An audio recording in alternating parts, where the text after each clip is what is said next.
Hey guys, welcome to another video. And as always, thank you so much for tuning in. And yeah, we have been quite busy this week, and quite a few videos we've put out centering around these. What do you even want to call them? I say stage productions. They're not really, they say protests, but it's been really interesting to see how this thing evolved and now is devolving. It's quite interesting. Let's kind of take it from the top. You had starting on mainly it was Columbia University's campus, but it was other Ivy League schools, which is really strange, but it probably won't get strange as we continue on with this video here. But anyway, it started on Ivy League schools out of all places, where you had students allegedly that were so pissed off and upset about what was going on, with this ongoing conflict between Israel and Gaza and all of that. So these were students that were voicing that. And that's not out of the ordinary on college campuses. You'll find students protesting pretty much everything. But, a lot of these students realized that a portion of that money that the school was generating was going towards who's perceived to be the aggressor in this, and that is Israel. And so they had some words and they want to express that. And as we predicted, what started off as something that seemed pretty reasonable. I mean, just students protesting, no big deal. But then all of a sudden it started gassing up even more. What started off on one college campus, next thing you know, other college campuses, they all started, and strangely again enough, on all of the Ivy League schools. Interesting. I wonder why that was. But anyway, we're going to continue on. You'll see. And then it started spreading on other colleges and universities throughout the United States. And it's really joining in on a lot of the worldwide outrage when it comes to what Israel has been doing. And so anyway, but it's just, heating up here in the United States. And so anyway, as predicted, you had some people that jumped in the protest. The protesters went far left, meaning it just went not left necessarily politically. I'm just saying it just went off in a whole different direction. These protests, they started turning into something completely different, where, furniture, buildings were being inside of buildings. There were rooms being destroyed, that kind of stuff that was going on. And they were doing all kind of weird stuff. So it was things that was really, had very little to do with what was going on in Gaza. And as I've been saying, what's so crazy about all of this is that the mainstream media actually wants us to believe that you have people, the Palestinian people, who are literally, according to what's being presented to us, are literally getting bombed every day, running from all of these missiles and bombs and stuff like that. But yet somehow they have the ability and wherewithal to be able to coordinate. I mean, to make sure that students have the food and the clothing and the tents they need on Ivy League schools thousands of miles away. We're supposed to actually believe that. But okay. So anyway, moving on. So it just got crazier and crazier and crazier. And, mainstream media, again, they just, trying to find some kind of way to get the narrative where it's a pro-Israel narrative, because the Zionist movement has been really lagging big time on social media. And so they needed something, and they needed this, what we're seeing right now. And so they needed examples of people acting up, acting crazy, and, and just doing all kinds of crazy stuff. Right. And so there was this story that was floating out about a girl, a student who is happens to be Jewish, and she basically super exaggerated. I wish I could play this compilation that someone put together. Said that she was stabbed in the eye with a Palestinian flag, and she's saying this and was on every national platform, just recalling the horrors of being stabbed in the eye, while her eyes look about as big and clear as mine. And I was like, she's talking about the horror when it was coming in my eye and all that. And I'm looking at her eyes. I'm like, honey, you look you look just as fine. What are you talking about? But that didn't matter because they showed in this, it was these multiple clips that someone put together, how mainstream media was repeating this. All the talking heads kept repeating this thing over and over again. You had politicians repeating this thing over and over again, and it turned out to be one big lie. But by that time, the horse had already left the barn, and there you go. And so, clearly you began to see that, okay, this is something that's pretty organized. And then we started looking at the players behind both sides. And once you begin to do that, you begin to quickly see that it's the same people behind both sides of this argument. Even going to as far as to the Palestine itself, or to the Gaza Strip itself. They want to make it seem as if you are anti-Israel, that means you're pro-Hamas. That's like the extreme case. This is how they're trying to push this on the American people. But what a lot of people don't realize is that Hamas was something that was created by the IDF. It was created by Israel. This is something they have even admitted. So again, these individuals have a long history of playing both sides of the argument to get what they want at the end of the day. And I want to play for you this clip here because, again, it underscores something else we have been saying as well. And that is that you have, agents, people who aren't even students, that are engaged and are part of this whole thing. I think we played a clip the other day of MSNBC playing I believe it was an audio of, or it was an email, I believe, from Columbia University, acknowledging that the people who were doing all the destructive stuff on campus during these protests weren't even students. So where are these people coming from? So again, there you go. But it goes even a step further than that. So with that, what I want to do is I want to play you a clip that I came across. This is from a guy named Aaron Cohen. Okay.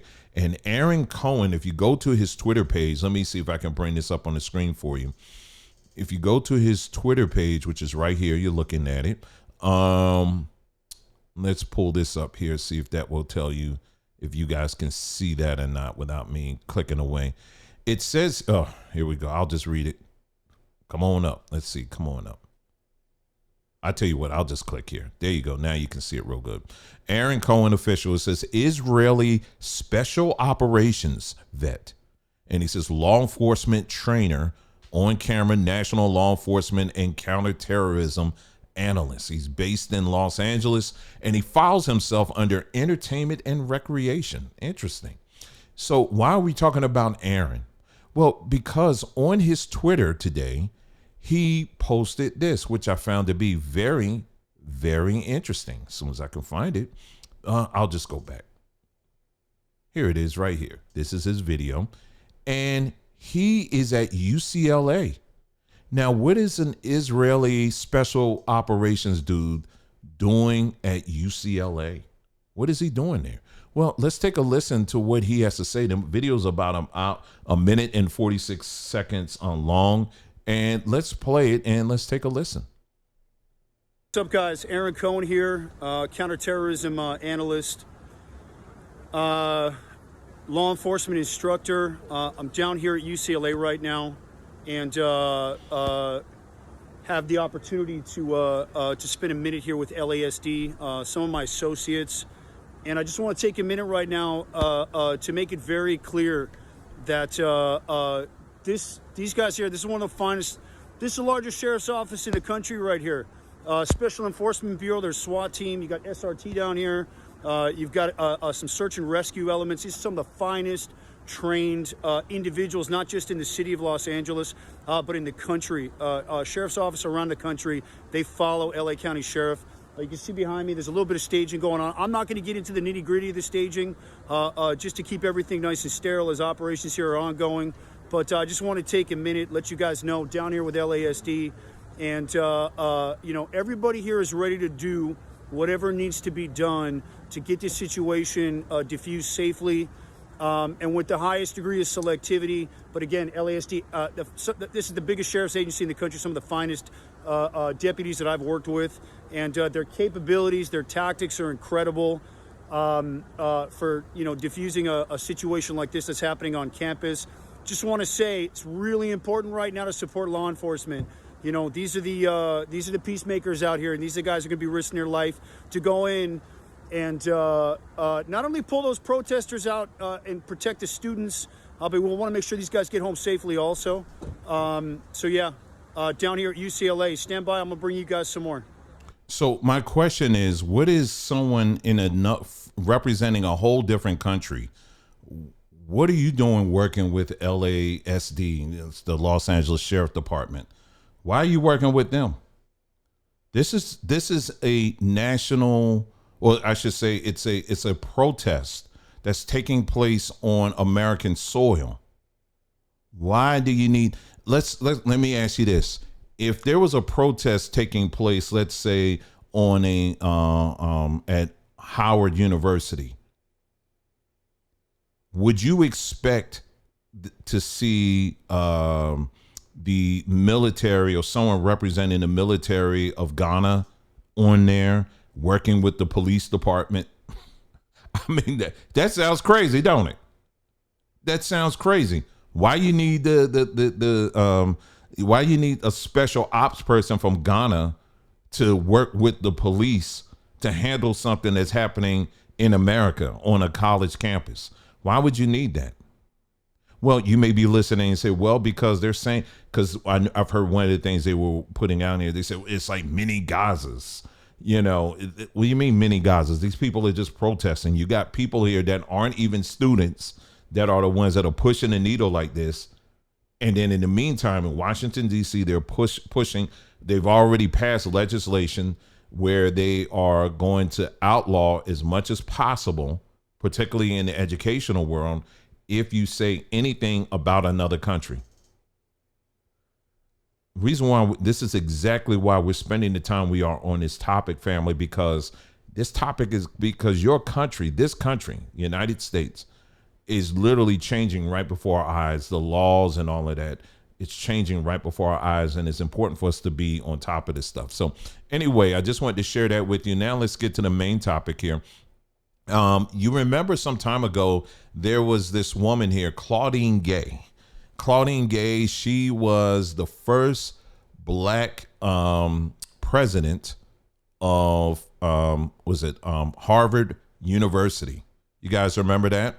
And but she was also the shortest one, not in height, but she was also had served the shortest tenure. Why was that?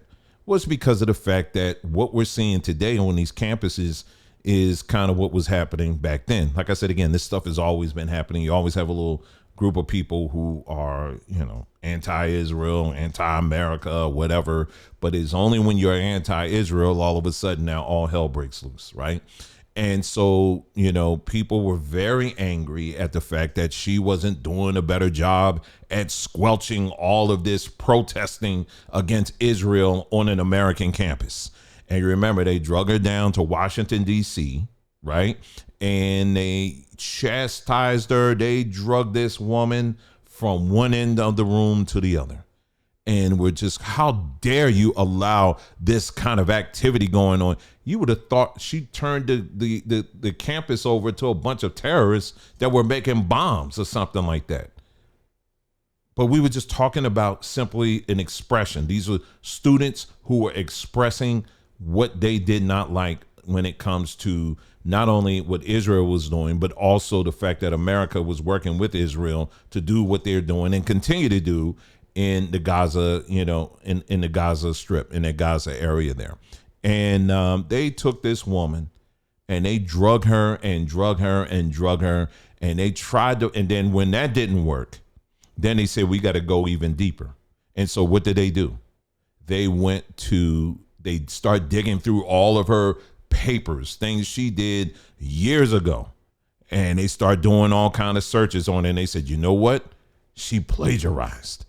And they started pushing the whole plagiarize. How can she be a president and she plagiarized? When we did a video on Claudine Gay before, I told you guys, I said, there's no way in the world that these people didn't know that she had allegedly plagiarized. There's no way in the world they didn't know this. No way. You are not going to get a position like that and the people don't know that, hey, you know what? You got this in your past. There's no way in the world she would have gotten that position. But all of a sudden they found it. We still don't know if it's definitive or not, but for the most part, that was the issue that kind of deep sixed her, basically, right? So I'm just taking you through this history because, again, things move so fast. A lot of people will forget these things, but I think I'm doing this video just for the sake of record, so we don't forget these things. And so another thing that was happening too, and I'll get into the article. How about we do this?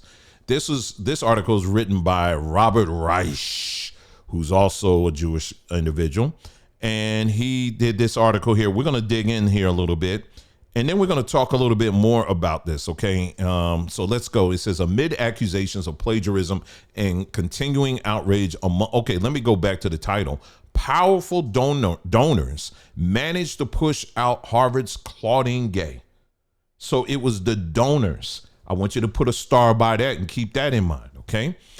Amid accusations of plagiarism and continuing outrage among Harvard's major donors at her alleged failure to condemn Hamas and to defend Israel, Harvard's president, Claudine Gay, has announced her resignation. Harvard's secretive board, now this is his words, not mine. Harvard's secretive board of overseers, known as the corporation, apparently assisted on it. So he is saying there is a secret board that's ultimately called the shots at this school. All right.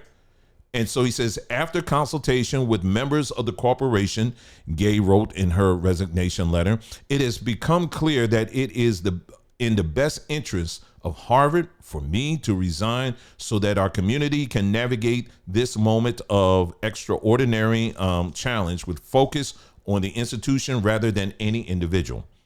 Gay's presidency has been the shortest of any in history. Since its founding in 1636, she was also the institution's first Black president and the second woman to lead the university. And okay, so I'm just jumping here a little bit. In a 12th of December statement, the corporation said, after conducting an investigation into the first set of such charges, it had found a few instances of inadequate citation in 2 articles, which it said would be corrected, but that the infractions did not rise to the level of research misconduct. So they knew, okay. A particularly troubling aspect of Gay's resignation concerns the apparent clout of wealthy Harvard alumni who were angry with Gay for not coming out more clearly against Hamas and in defense of Israel. Now, all of these people here that they're mentioning, for the most part, are Jewish, okay?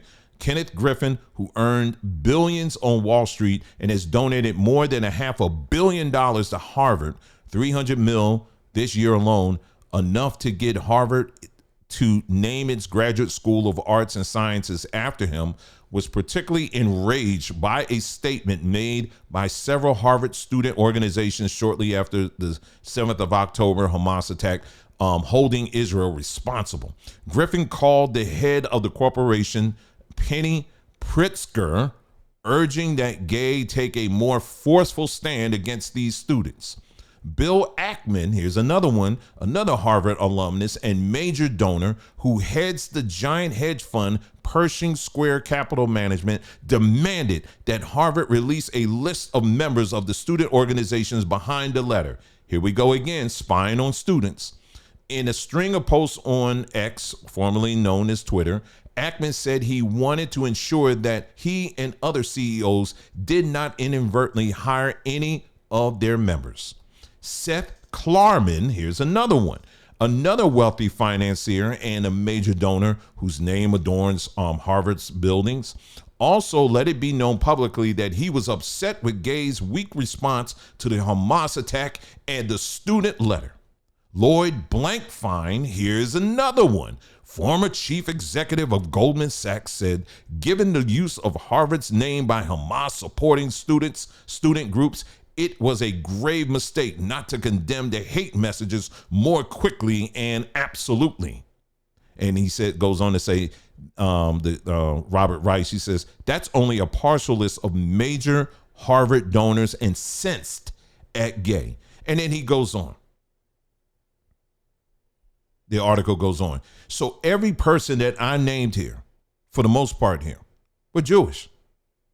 And they got so enraged that they, as donors, not just donors, major donors, said that because this woman, this black woman, did not speak out on what we want her to say, we're going to pull back our money until y'all figure it out, because once we pull back our money, then maybe that's going to change some minds, and ultimately it did, right?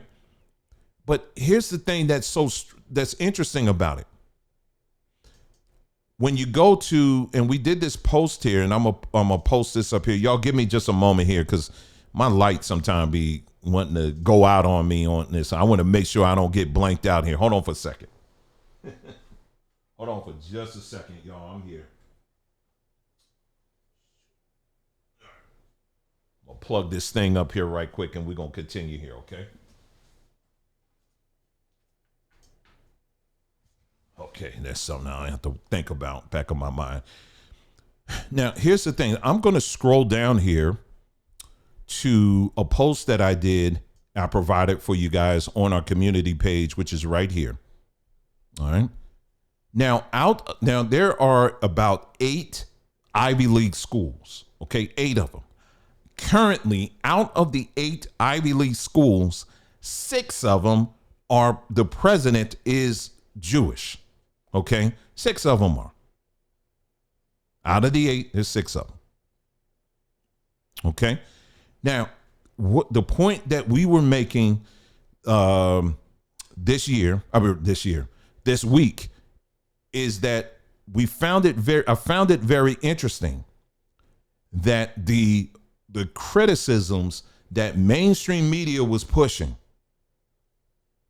they somehow failed to make the president an issue in this. Now, you had students, I mean, if you monitor some of these things like on social media or whatever, that was calling for the resignation of the president, but that was mainly coming from the pro-Palestinian people, right?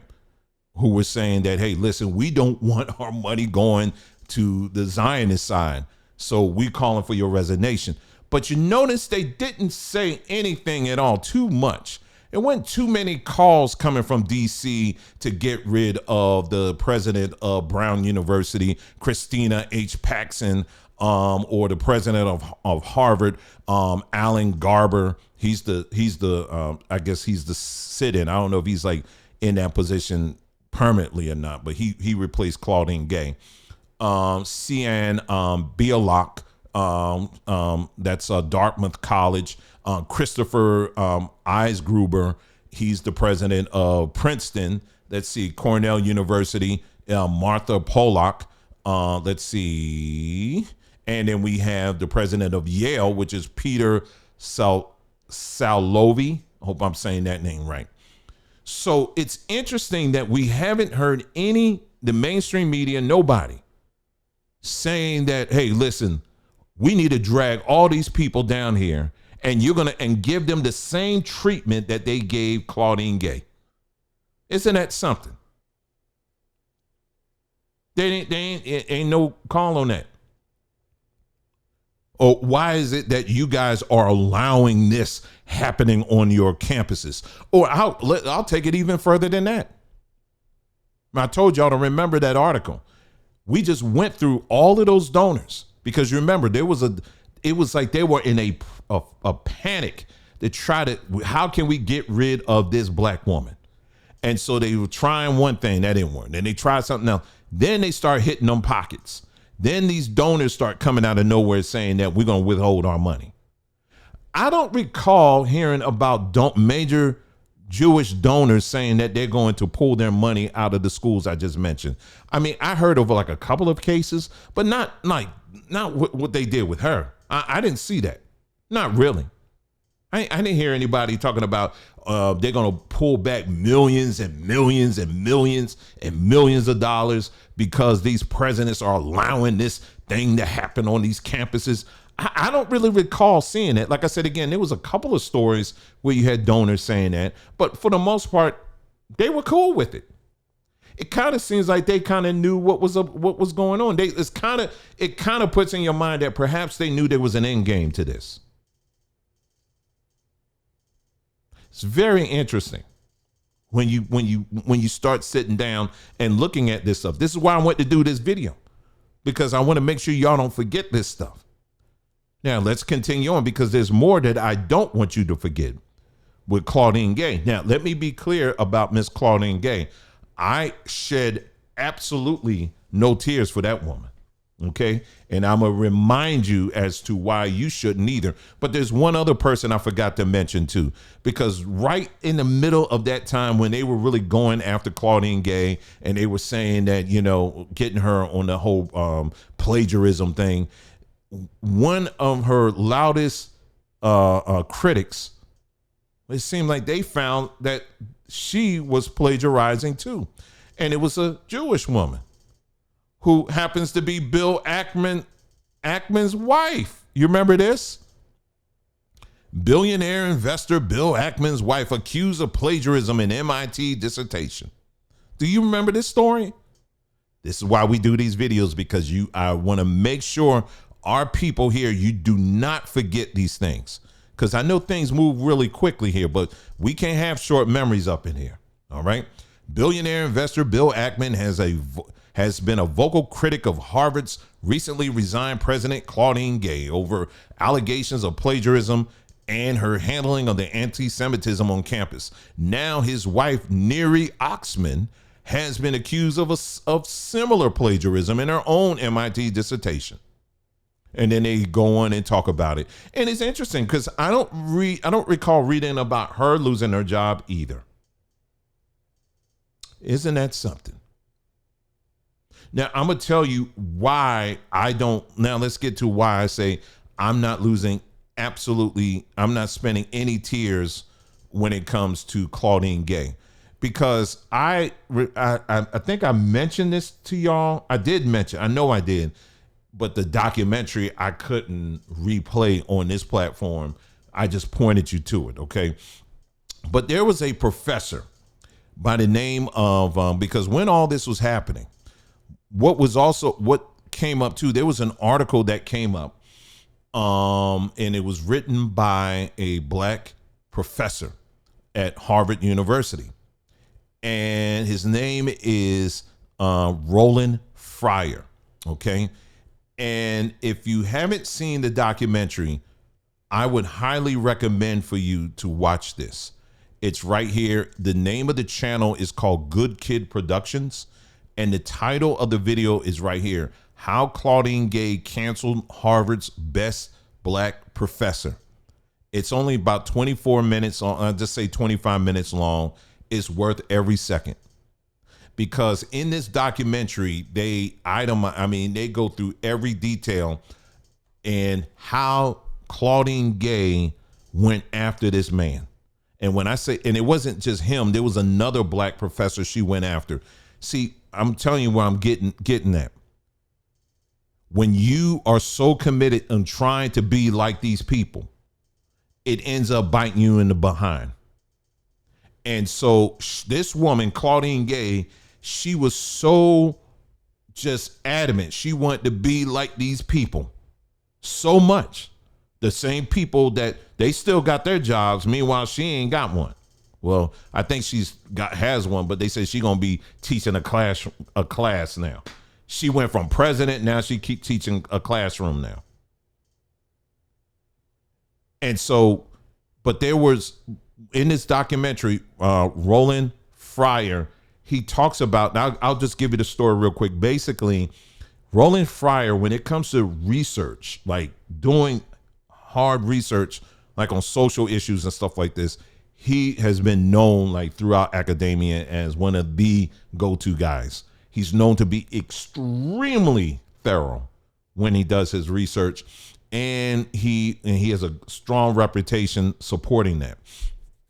So anyway, long story short, what happened is he took on the challenge of doing research, trying to find out, is there a correlation between police brutality and racism? And so when he took that on, he had his colleagues saying, man, you shouldn't do that. You shouldn't do that. Because I think they knew what was going to happen. So he took it on anyway. So he hired his staff, you know, he had a whole staff, a whole team that was going out in the field, gathering data, information. And then he's like going through it, right? And it took them like a long time. I think it was like, I forgot how many, it was a year or something like that. Anyway, long story short, this guy who wasn't a political right person or conservative, none of that at all. If anything, he leaned more to the left. And so when he got the results back, what he found is, although you will find in some cases a correlation between racism and police brutality, he said in most cases in those findings, it wasn't the case at all. Now, some of y'all may be listening, oh yeah, well, whatever, dismiss. Okay, did you do the research he did? No. Okay, so go on, sit down, okay? So he was like, nah, that's gotta be wrong. That's gotta be wrong. I'm not accepting that. So what he did was cleared out his team, hired a whole brand new team, and said, we're going to start this all over again. And y'all going to go out this time. You take it from a different angle. And that they did. And lo and behold, same thing. He came up with the same conclusion. And this blew him away, and along with everybody else in that Ivy League world. And so people in his world were like, you know, okay, you got the findings, you want to keep this on the low. Don't say that, because again, there's a lot of narratives that are tied to that. And if you come out proving that those narratives need some serious adjusting, you know, that's going to, you talking people's money, you talking people's careers, all that stuff, right?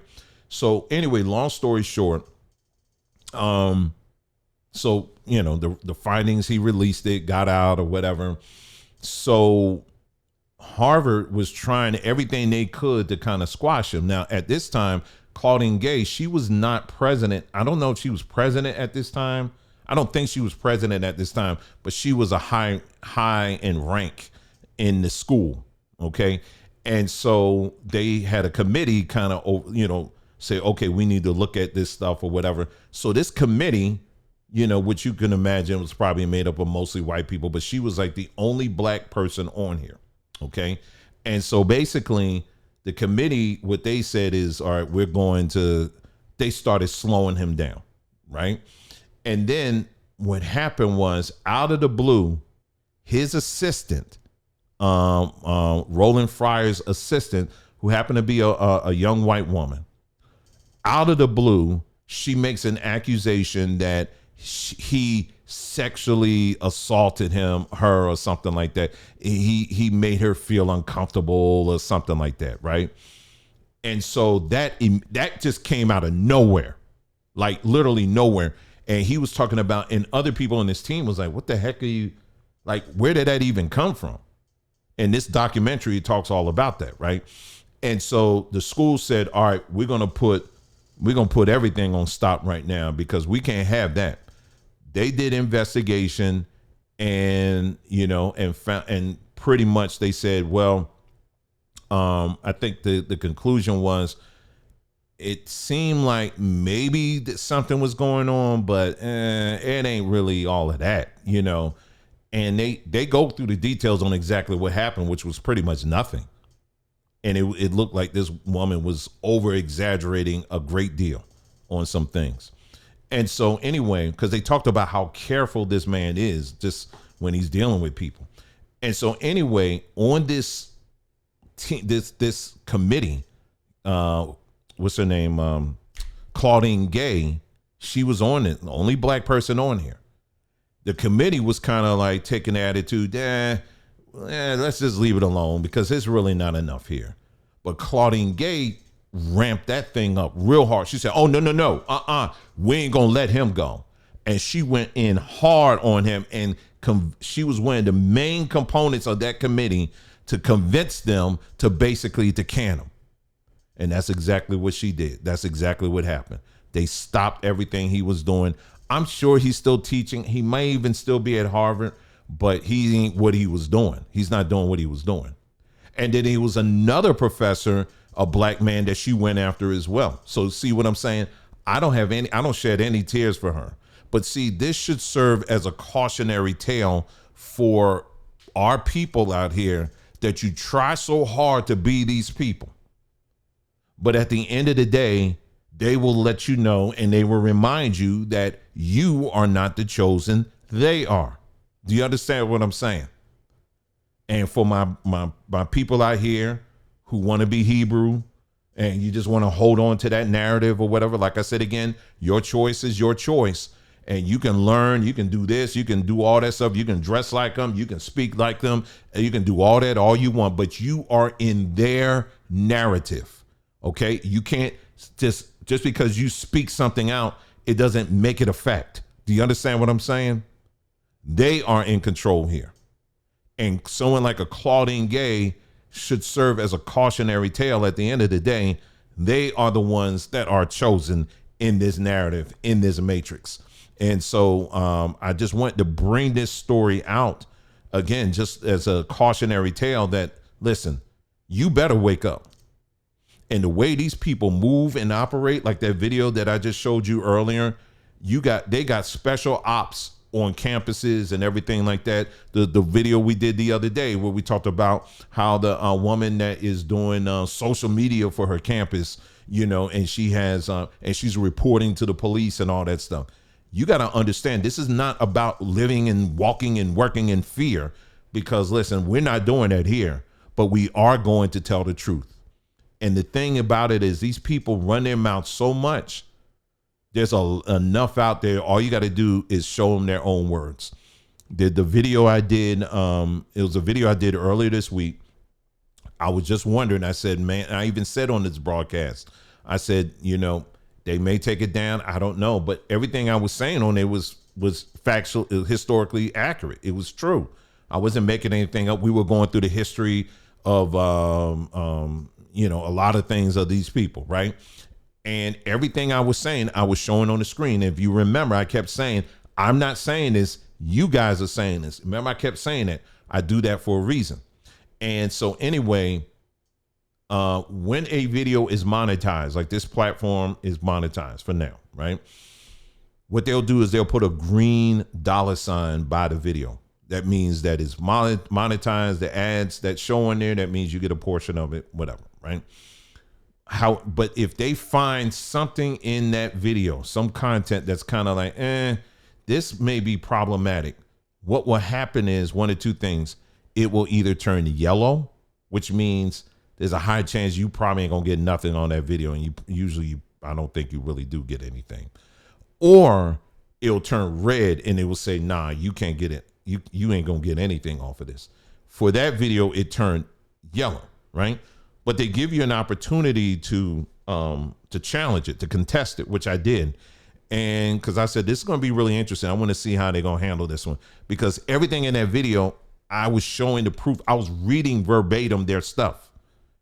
And I would say right under 24 hours, they approved it. They said, well, ain't nothing we can say.